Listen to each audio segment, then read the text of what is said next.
Hello and welcome to the KCU's special lecture. I'm Colleen Chapco and I'm going to be talking to you about how to ask questions in English. We're talking specifically about meeting new people, but the tips and advice that I give you can also be used for meeting old friends, for meeting people that you already know.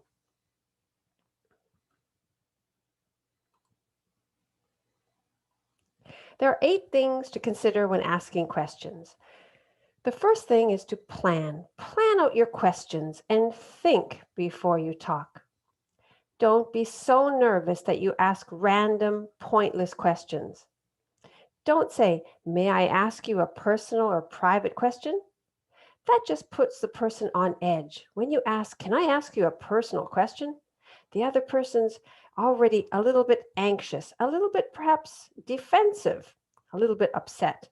So it's not really a good way to ease into asking personal questions.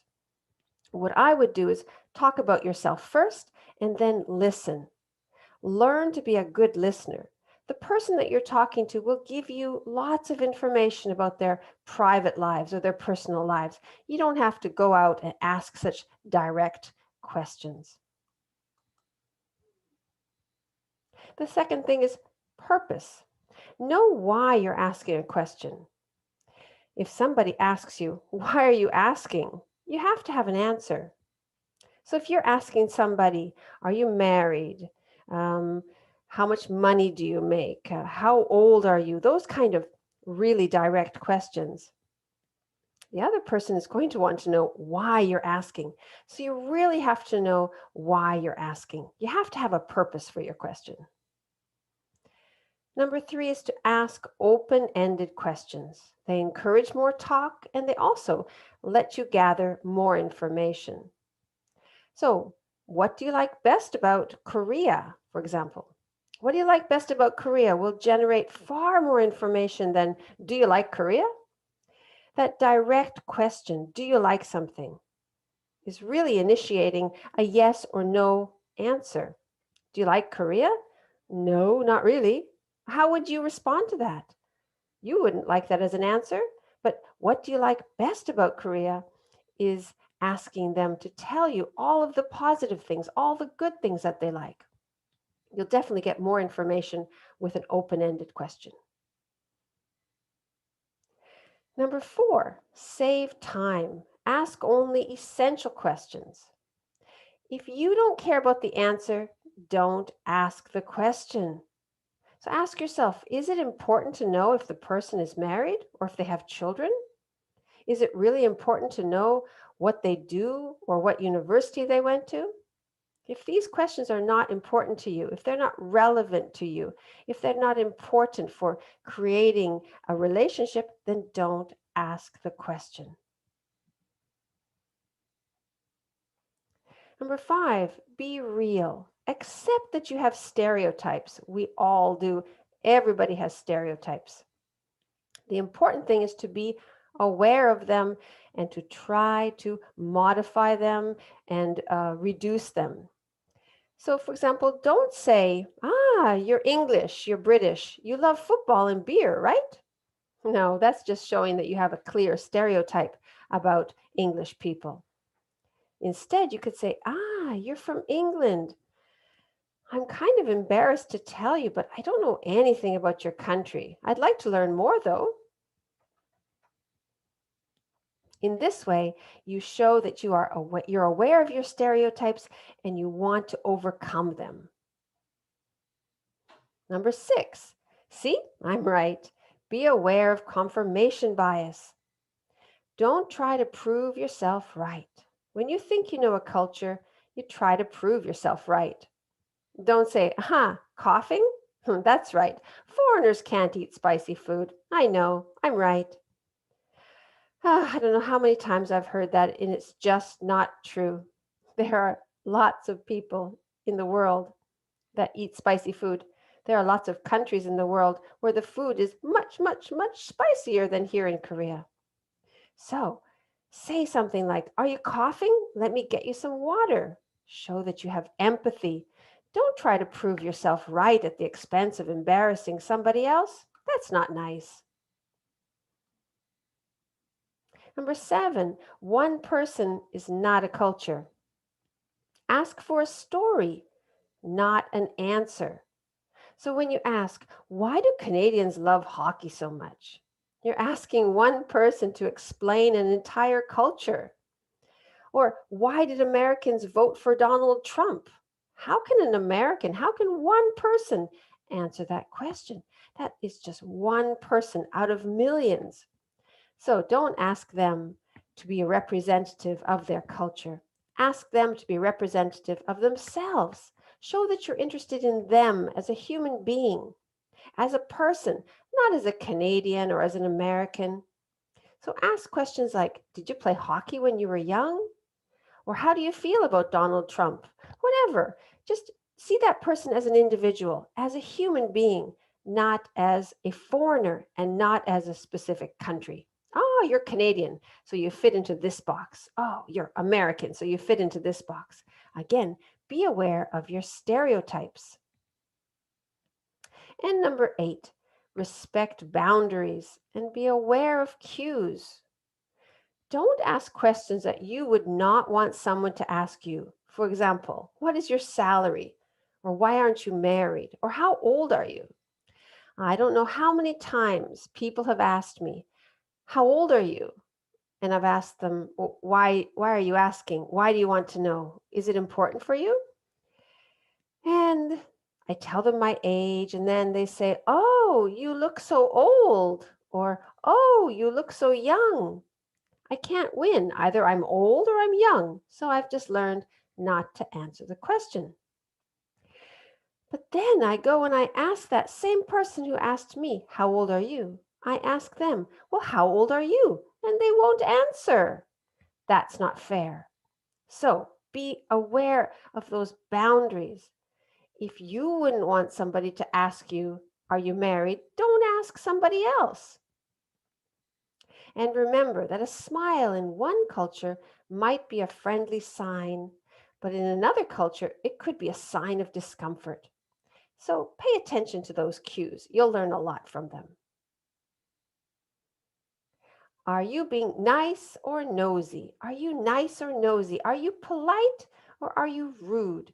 When you're too nosy and you're putting your business, your nose into somebody else's life, into somebody else's business, you are being rude. So let's look at some of the questions that could be interpreted as nosy. Now, I'm not saying that you should not ask these questions. Go ahead and ask these questions. If you really want to ask these questions, ask. But be aware that you might not get the response that you expect. You might get an angry response, an aggressive response, a questioning response, or you might just get an answer to your question. But you also might not build the relationship that you were hoping to build.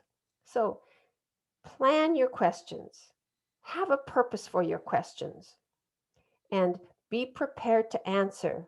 Why are you asking? So, how old are you? How much do you weigh? Do you have children? Why are you in Korea?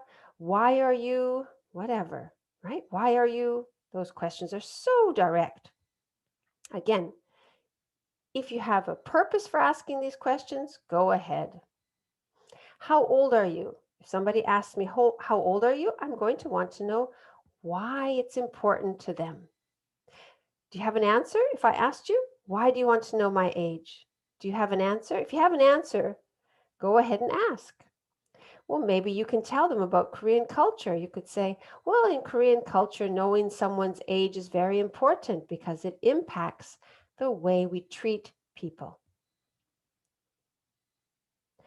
Are you married? How can you speak Korean? Why is your Korean so good? Why is your Korean so bad? Can you use chopsticks? Can you speak American? Do you have a religion? Do you like K-pop? So let's look at the married question. Are you married? If someone asked me, are you married? Well, I'd really wonder why. I don't know how to answer that question. If a man asked me, are you married? I might be thinking, oh, he's romantically interested in me, because otherwise, why would he be asking me? This question, how can you speak Korean? It's kind of weird because anybody can learn Korean, just like anybody can learn English. Anybody can learn Korean. And these days, the Korean language is very popular. There are lots of people learning Korean. And then, why is your Korean so bad? You've lived in Korea for 2 years, 10 years, 5 years, whatever. Why is it so bad? That's such a rude question. I mean, if you want to say it, go ahead and say it, but be prepared that you might not get a happy response. The next question, can you use chopsticks? It's kind of weird because in many countries there are chopsticks. We have chopsticks in Canada, and a lot of people know how to use them. Can you speak American? I get asked that question a lot. And well, nobody can speak American because American is not a language. American is an adjective. American is a nationality. It's a way of life. It's a culture. It's a people. It's a group of people, but it's definitely not a language. Do you have a religion? All right. It's not a bad question. There's no reason why you can't ask that question. Maybe you are very passionate about your religion, your love for God. So you want to pass that on to other people. And you want to know if they are also of the same religion. It's not a bad question. If you want to ask, you can ask. But just understand that you might not get the answer that you expect. Do you like K-pop? Well, you might get an answer that you're not happy with. That person might say, no, I don't like K-pop. So why don't you ask them, what do you like best about BTS? Or have you heard about BTS? Those kind of questions are far less embarrassing than, do you like K-pop? How does a person answer that question? They can answer it with yes or no. And a lot of times people get insulted or hurt when others don't know about their culture. All right, there are 10 ways to say goodbye. Lots of ways to say goodbye.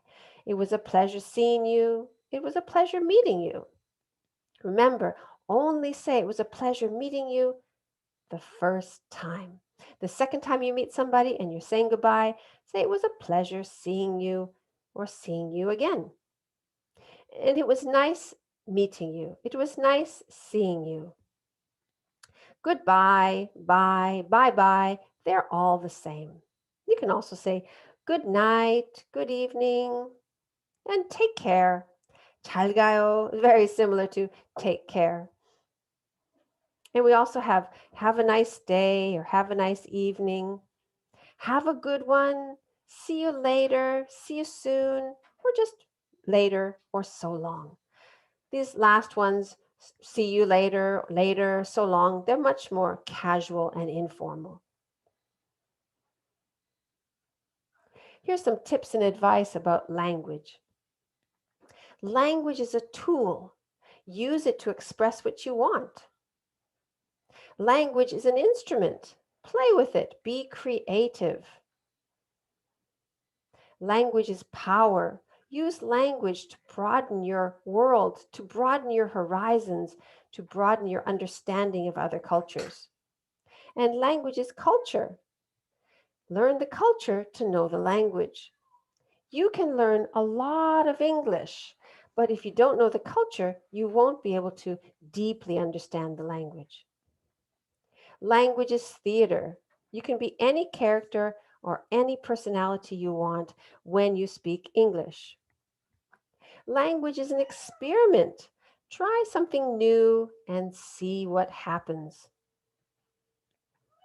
Language is emotion. Use language to communicate your emotions. Put feelings into words and put words into feelings. And remember, I think this is the most important thing. Language is yours. No one has a monopoly on a language. No one owns the language. But you must learn to own your own language. You have to make it your own. You have to embrace the language And don't be shy to say it, to speak it in your own way, in your own accent, with your own personality. Just have fun with it. I look forward to any of your comments and I will reply to any of your questions. That's it for now.